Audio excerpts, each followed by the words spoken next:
Flotação por ar dissolvido. O conceito da flotação por ar dissolvido envolve a segregação das partículas presentes na água bruta ou na água coagulada e floculada, lembrando que a água coagulada ela recebeu a adição de sais de alumínio ou de ferro e de polímeros, né? E floculada para que depois da desestabilização das partículas formassem flocos.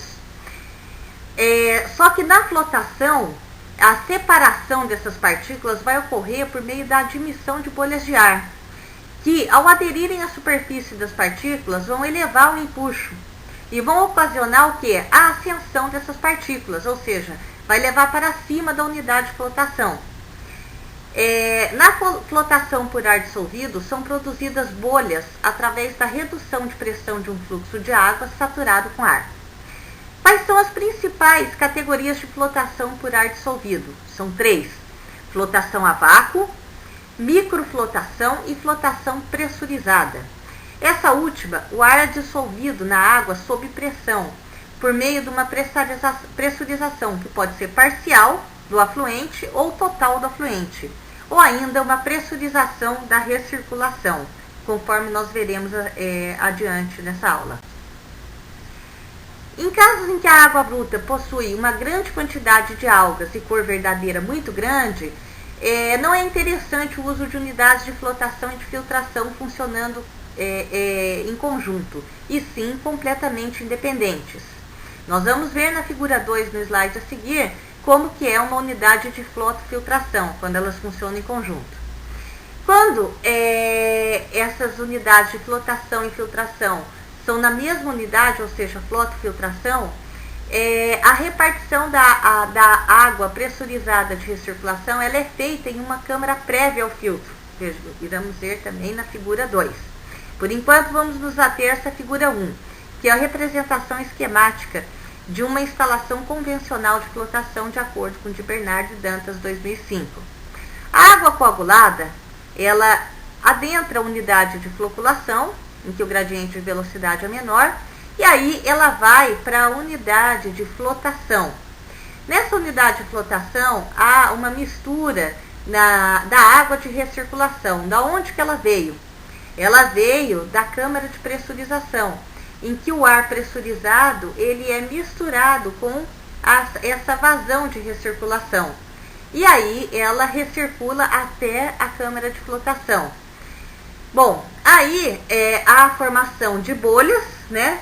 E essas bolhas vão aderir à superfície dos flocos e vão subir, fazer um movimento ascensional e vão ser retiradas da superfície pelo raspador de superfície. E aí sim, a água que foi clarificada, dessa vez, ao contrário do sedimentador, ela vai sair por baixo, né? Ela vai para a unidade filtrante, os filtros, da mesma maneira conforme nós já vimos da aula sobre filtros. Bom, a figura 2 são os esquemas de instalações de flotofiltração de acordo com de Bernard e Dantas 2005. Então, nós podemos ter com câmara de mistura de água de recirculação e água floculada, né? Então, essa água clarificada, ela já vai por filtro que vai sob gravidade, né? Então, eu não tenho a retirada para ir por tubulação para o filtro, né? Ou pode haver a não existência dessa unidade, dessa partezinha em que há uma mistura, né? Da água recirculada e da água floculada. Então, a flotofiltração, a água bruta, ela possui algas, cor verdadeira alta, né? Então, quando que a gente usa essa flotação? Quando a gente tem alga, é difícil de você ter um floco com densidade muito grande. Então, esses flocos leves, eles são leves e eles podem ser produzidos depois da coagulação e floculação dessas substâncias úmicas, né? Então, essa flotação, ela faz essa remoção. Mas também ela pode ser usada para adensamento do lodo, em que eu quero retirar a umidade do lodo, tratamento de óleos e graxas. O óleo e graxa possui uma densidade menor que da água, então os flocos formados vão ser difíceis de sedimentar, ou ainda de resíduos líquidos industriais e domésticos. Parâmetros de projeto da flotação. As etapas da flotação Segundo Ram, 1982, Apud de Bernardo e Dantas, 2005, a flotação consiste na separação de fase sólido-líquido, que é obtida pelo movimento ascendente de partículas, flocos ou outros agregados presentes em um líquido. Nessa separação, as forças de empuxo vão predominar sobre as gravitacionais e por isso o movimento ascensional, seja por diferença de densidades ou por introdução de microbolhas de ar, que se aderem às partículas, reduzindo ainda mais o empuxo sobre as mesmas, arrastando-os no sentido ascensional em direção à superfície, de onde serão retiradas. As etapas de flotação. A primeira etapa é a formação da bolha de ar, a produção e a admissão dessa bolha de ar no sistema. Nessa etapa, quais são os parâmetros importantes, mais significativos? A diferença de pressão, o tipo de bocal difusor, se vai ser difusor com bolhas menores, bolhas maiores, o fluxo de água bruta ou clarificada que vai ser recirculada, ou seja, a vazão, e as características dessa água bruta. A etapa 2 é a agregação ar sólido, ou seja, esse contato entre as partículas ou os agregados, nossos flocos, e as bolhas de gás. Isso é muito importante, o ângulo de contato, conforme a gente vai ver a seguir ainda. Então, é interessante os parâmetros: concentração, bolhas de ar e concentração de sólidos, gradiente de velocidade, forma dos sólidos e as características de um sistema que é trifásico, porque eu tenho a água que está sendo tratada, o sólido, que são os constituintes que causam a poluição, e o ar que foi admitido no sistema. E terceiro, a elevação do complexo bolha-sólido. Isso é interessante o quê? A relação de ar sólidos, a massa específica do sólido, a geometria e a vazão na unidade de flotação, o tempo de detenção, a distribuição da água saturada com ar, a taxa de aplicação superficial e a velocidade de flotação. Na entrada da etapa 1, tanto podem ser admitidos água para recirculação como a água não tratada ainda, aquela que acabou de sair do floculador. E o que sai depois dessas 3 etapas? A água clarificada, em que vai ser recirculada, e os sólidos removidos, que vão virar lodo, né? Então vão virar resíduos sólidos. Não obstante, há que se considerar ainda, de acordo com de Bernardo e Dantas, 2005, a dissolução sob pressão de ar, gás da água, a introdução de produtos químicos visando a estabilização das bolhas de gás, a agregação dos sólidos previamente à flotação e a alteração da agregação entre as bolhas de gás e as partículas de sólidos por meio da ação de produtos químicos. E, finalmente, os diversos movimentos do complexo bolha de gás, partículas de sólidos do sistema. Onde a gente vai fazer a produção dessas bolhas? Primeiro, a gente tem que saturar. E vai ser aonde? Nas câmaras. A gente vai efetuar a saturação com ar do afluente em câmaras de pressurização. Essas câmaras são unidades especiais, nomeadas câmara de saturação ou câmara de pressurização à água, onde são inseridos ar oriundo de um compressor e a água de recirculação. Podemos ver na figura 8 a representação esquemática. Nessa representação esquemática, nós podemos ter uma válvula de segurança, porque ali é pressurizado, entra a água de recirculação e o ar, para fazer essa pressurização desse ar na água, a solubilização desse ar na água. Um manômetro para indicar a pressão ali dentro e um recheio de anéis de plásticos. Temos um medidor controlador do nível da água, né? E temos aí a água saturada, que vai ser, essa água saturada com ar vai ser enviada então à unidade de flotação. E aqui as fotos dessa unidade, dessa câmara de saturação. Essa câmara de pressurização, ela vai incidir uma pressão de mais ou menos 4 ou 6 atmosferas. E aí, essa água, esse fluxo, essa vazão de água vai encontrar na flotação, na unidade de flotação, a pressão atmosférica, né? E, de acordo com a lei de Henry Dalton, o ar dissolvido em pressões superiores atmosféricas será liberado de modo a alcançar a nova condição de equilíbrio. Isso acontece quando abrimos um refrigerante. e vai ser controlada por meio da pressão parcial do gás na unidade de flotação. Podemos também efetuar a saturação não apenas na câmara de pressurização, com a vazão total, mas também com uma parcela do efluente clarificado, ou seja, que vai ser recirculado em seguida. No momento em que o ar é introduzido na câmara de saturação que contém a água, a uma pressão absoluta P, o ar vai se dissolver na água até uma concentração de saturação, Csat, de acordo com a equação 1, conforme de Bernard e Dantas 2005. Na equação 1, a Csat-P é a concentração de saturação do ar na câmara de saturação na pressão P, em miligramas por litro. E é a eficiência da câmara de saturação. P é a pressão absoluta no interior da câmara de pressurização, que é igual à pressão relativa somada à pressão atmosférica. Pode ser dada em atmosferas ou quilopascal. E H é a constante da lei de Henry, em função da temperatura do ar. Ela é dada na tabela 3, tanto em miligramas por litro atmosfera ou miligramas por litro quilopascal, de acordo com a pressão que é utilizada. É a unidade de pressão. Então, de acordo com o de Bernard e Dantas, temos a variação dessa constante da lei de Henry de acordo com a temperatura. Lembrando que a massa específica do ar na temperatura de 0 graus Celsius e pressão de uma atmosfera é de aproximadamente 1,294 miligramas por litro. Exemplo 1, de acordo com o de Bernard e Dantas 2005, refere-se ao cálculo da concentração de saturação de ar para a temperatura de 20 graus Celsius, pressão absoluta na câmara de saturação igual a 5 atmosferas e eficiência de dissolução de ar na água de 90%, ou 0,9. Então, a aplicação da equação 1, que a gente acabou de ver no slide anterior, a concentração de saturação vai resultar a cerca de 110 miligramas de ar por litro.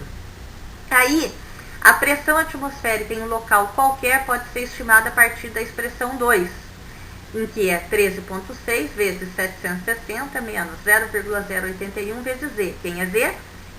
É a altitude do local, né? Dividido por 10.000. E o aumento da pressão vai acarretar o acréscimo da solubilidade do ar na água. E o aumento da temperatura, redução do volume de ar dissolvido na água.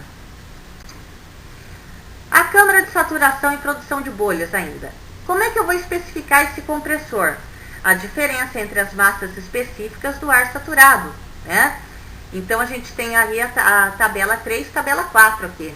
A massa específica do ar saturado em função da temperatura, de acordo com o de Bernard e Dantas. Lembrando-se que o compressor é geralmente especificado com um acréscimo de 50% na vazão, que é calculada pela equação 10. Né? A equação 10 a gente vai ver em instantes. E na pressão no interior da câmara de saturação, de acordo com o de Bernard e Dantas. Então, em pressão atmosférica local e considerando temperatura constante, nós temos aqui a nossa expressão 9. E com o valor do fluxo de ar, dessa vazão de ar, a gente pode calcular a vazão de ar de alimentação do compressor de acordo com essa equação 10. Zona de mistura de água pressurizada com água flocculada. O que pode interferir, ser interveniente? 1. A pressão no interior da câmara de saturação. A relação entre a vazão de ar e a vazão do líquido, em segundo lugar. Em terceiro, tensão superficial da água. E quarto, tipo do bocal difusor. E aí é interessante aqui que as bolhas pequenas elas vão apresentar superfície específica maior, para uma mesma quantidade de ar. Então, elas vão precisar deslocar a quantidade de água menor da superfície das partículas, nas quais elas vão aderir, essas bolhas vão aderir. Existe uma relação entre o diâmetro médio da bolha e a pressão. Normalmente, quanto maior o diâmetro da bolha, menor a pressão em função do tipo do difusor. Podemos ver na figura 11 a distribuição do tamanho das bolhas que são produzidas por dois tipos de difusor, a válvula de agulha e pelo bocal desenvolvido no WRC, a uma mesma pressão, ambas, 485 kPa. Nós podemos ver, para essa pressão de saturação 485 kPa, a válvula de agulha produz um diâmetro médio de bolhas de 35 micrômetros. E para essa mesma pressão, para o bocal WRC, o diâmetro médio da bolha chega a cerca de 70 micrômetros. Zona de mistura de água pressurizada com água flocculada. O que pode interferir, ser interveniente? 1. A pressão no interior da câmara de saturação. A relação entre a vazão de ar e a vazão do líquido, em segundo lugar. Em terceiro, tensão superficial da água. E quarto, tipo do bocal difusor. E aí é interessante aqui que as bolhas pequenas elas vão apresentar superfície específica maior para uma mesma quantidade de ar. Então elas vão precisar deslocar a quantidade de água menor da superfície das partículas, nas quais elas vão aderir, essas bolhas vão aderir. Existe uma relação entre o diâmetro médio da bolha e a pressão.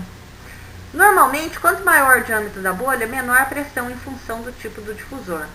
Podemos ver na figura 11 a distribuição do tamanho das bolhas que são produzidas por dois tipos de difusor, a válvula de agulha e pelo bocal desenvolvido no WRC, a uma mesma pressão, ambas, 485 kPa. Nós podemos ver, para essa pressão de saturação 485 kPa, a válvula de agulha produz um diâmetro médio de bolhas de 35 micrômetros. E para essa mesma pressão, para o bocal WRC, o diâmetro médio da bolha chega a cerca de 70 micrômetros. Falando sobre essa aglutinação, que também é conhecida como coalescência, as bolhas, especialmente após a formação, sob a turbulência, elas podem colidir entre si e crescer, né? E aí a gente tem macrobolhas, diâmetro maior que 50 micrômetros, e elas vão se movimentar muito rapidamente até a superfície, e vai interferir no movimento ascensional mais lento de alguns amontoados de flocos e microbolhas. E ainda, além dela não aderir a nada, ela ainda pode fragmentar a camada do lodo superficial de uma câmara de flotação. Então a gente tem um limite arbitrário de 150 micrômetros, para que não haja esse prejuízo às microbolhas por essa ação das macrobolhas. A figura 14 mostra o efeito do pH da água de recirculação no tamanho das bolhas de ar, de acordo com o de Bernard e Dantas 2005. Então o pH, à medida que ele passa de 4 a 7, ele tem um grande decréscimo do diâmetro das bolhas de ar em micrômetros. Vai da ordem de 60 para 43 micrômetros. Então, é interessante que a gente faça o quê? Já que a gente tem que acertar o pH, porque a coagulação diminui o pH, e a gente precisa acertar o pH para desinfecção, já acerte o pH nesse momento, né? Antes da flotação. A figura 15 mostra o efeito da pressão relativa na câmara de saturação no tamanho das bolhas. À medida que aumenta a pressão, né, em atmosferas de pouco mais que 2 até 6, o diâmetro das bolhas de ar em micrômetros pode diminuir de 50 micrômetros até 40 micrômetros. Zona de mistura de água pressurizada com água flocculada. Segundo Zabel, 1982, ato de Bernard e Dantas, 2005, é importante que a introdução da água saturada com ar seja o mais próximo possível do fluxo de água flocculada, a fim de que sejam reduzidos os efeitos de aglutinação das bolhas, ou seja, elas juntarem tudo em uma bolhona só. Também, uma boa distribuição das bolhas de ar com água flocculada é importante para o quê? Para ter um bom contato entre a bolha e o floco que a gente quer separar daquela massa líquida. A velocidade de escoamento da água de recirculação no momento em que a válvula é aberta ou atravessa pelo orifício deve ser baixa o suficiente para que não haja o cisalhamento do complexo bolha-floco e ele não seja fragmentado. Dois parâmetros são designados para quantificar essa coalescência exagerada das bolhas. Primeiro, a fração de macrobolhas, o quociente entre a concentração de macrobolhas presentes e a concentração de microbolhas, dada em porcentagem. E segundo, a concentração de microbolhas em volume. É o quociente entre o volume de microbolhas e o volume total de ar desprendido da fase líquida, também em porcentagem. Então, a geração de microbolhas na zona de mistura, ela vai ocorrer pela brusca diminuição de pressão. A gente falou em 4 a 6 atmosferas, né, da vazão lá do recirculado, na tubulação de água pressurizada. E vai acarretar no quê? Na cavitação. Então, a cavitação vai ser o que? A liberação dessas bolhas de ar pela redução da pressão. E aí vai ter a liberação de ar e a geração de bolhas de vapor, que através da coalescência há o desenvolvimento das microbolhas, que irão crescer e aderir aos flocos. O diâmetro médio inicial dessas microbolhas é inversamente proporcional à perda de pressão. Ou seja, o diâmetro inicial das microbolhas em micrômetros, em metros, é 4 vezes a tensão superficial da água, em newtons por metro, dividido pela perda de pressão nos orifícios de escoamento dessa água pressurizada, em newtons por metros quadrados. Aí, nós temos que nos preocupar com a agregação ar sólido, feito o contato, né? Então, eu tenho a formação de um agregado constante entre uma partícula ou floco, que foi formado na floculação, e uma ou mais bolhas de gás. Então, eu tenho a necessidade de que tenha uma colisão entre essas bolhas de gás e a partícula ou floco, e a aderência imediata e permanente, que ela não seja uma aderência rápida, né, entre as fases gasosa e sólida, e sim permanente, que leve até lá a superfície do flotador. Então, os mecanismos de contato entre as bolhas de ar e as partículas, a gente pode ver na figura 17.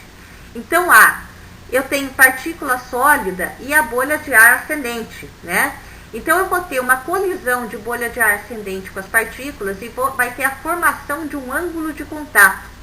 Então, o choque da bolha com a partícula acarretada pela turbulência ou atração entre ambas. E aí, eu quero que haja essa aderência. Essa aderência, nós vimos um ângulo de contato. A figura 18 fala o ângulo de contato e as tensões que vão agir na interface gás, líquido, sólido, porque ali é trifásico. Eu tenho a tensão entre as fases sólida e líquida, eu tenho a tensão entre as fases líquidas e gasosa, e tenho uma tensão entre as fases gasosa e sólida. E elas têm que ser distribuídas de tal maneira que haja essa aderência e que haja um acréscimo nesse empuxo e possa levar esses flocos para a superfície de onde eles vão ser retirados. B. O aprisionamento das bolhas nos flocos ou contato entre as bolhas de ar em ascensão e os flocos sedimentados. Então, eu tenho bolha de ar ascendente e os flocos, né? Então, A eram as partículas e agora B os flocos. Eu tenho que essa bolha de ar ascendente, ela tem que aderir a esses floquinhos de tal sorte que possa subir, né? Possa ir à superfície para que esses flocos possam ser retirados de lá. E C, o aumento das bolhas de ar entre os flocos, né? Então, eu tenho partículas suspensas e flocos, e eu posso ter o aumento dessas bolhas de ar que estão subindo, né, entre eles, né? Aí, nós falamos anteriormente sobre a relação ar sólido, agora vamos falar um pouco mais. A força resultante naquele complexo que a gente acabou de ver no slide anterior, vai provocar o movimento ascensional desse complexo estável. Então, essa velocidade constante de tal movimento é constituída no momento em que as forças de empuxo se igualem a de arraste. Ou seja, quanto maior a quantidade de bolhas aderidas, maior velocidade ascensional. Isso é dado pela relação ar sólidos, esse AS, ou seja, quantidade de ar dividido pela quantidade de sólidos, em miligramas por miligramas. Sem a recirculação e com a recirculação, elas são função de a solubilidade do ar em mililitro por litro, né, que é o AS. F, a fração de gás dissolvido a uma dada pressão. A pressão absoluta em atmosferas. SS, a concentração de sólidos em suspensão em miligramas por litro. Disso, ambas, sem recirculação e com recirculação, são dependentes dessas variáveis. E a com recirculação é dependente também da variável de vazão de água em litros por segundo e a taxa de recirculação, a porcentagem que é recirculada, se é total ou parcial. Aqui temos as representações esquemáticas. Figura 21, de uma câmara flotação com seção retangular em planta. Então, nós temos a água floculada entrando, né? E aqui o dispositivo de distribuição daquela água que foi pressurizada na câmara de pressurização.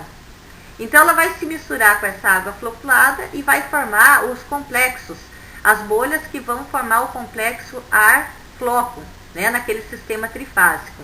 E vai ter um movimento ascensional para levar para o lodo flotado. E aí a limpeza é feita pelo raspador de superfície, esse raspador de lodo. Aí nós temos uma zona de clarificação. E agora a água clarificada, ela é retirada por baixo, a nossa água clarificada. A diferença da figura 21 para 22 é que abaixo aqui na zona de clarificação nós podemos ter tubos perfurados para retirada dessa água, né? Para a zona de saída, para a água clarificada. Ambas as representações esquemáticas são a fonte de Bernardo e Dantas, 2005. Quais são as características da água bruta para emprego da flotofiltração, de acordo com de Bernardo e Dantas, 2005? Qual o valor máximo? Para a turbidez, em 90% do tempo, menor ou igual a 25 unidades de turbidez. 95% do tempo, menor ou igual a 50 unidades de turbidez. Em 100% do tempo, menor ou igual a 100 unidades de turbidez. Sólidos suspensos totais, em 90% do tempo, menor ou igual a 25 mg por litro. 95% do tempo, menor ou igual a 50 mg por litro. Em 100% do tempo, menor ou igual a 100 mg por litro. A cor verdadeira, 90% do tempo, menor ou igual a 50. 95% do tempo, menor ou igual a 100. Em 100% do tempo, menor ou igual a 200. A DBO de 5 dias a 20 graus Celsius em 20 mg por litro, igual a 5. Coliformes totais, 5.000, número mais provável a cada 100 ml. Escherichia coli, 1.000, número mais provável para cada 100 ml. Carbono orgânico total, 5 mg por litro. E a densidade algal, 2.500 ou 106 células para cada ml. Estas são as referências bibliográficas dessa aula, com destaque especial para de Bernardo e Dantas, de 2005. Muito obrigada pela atenção.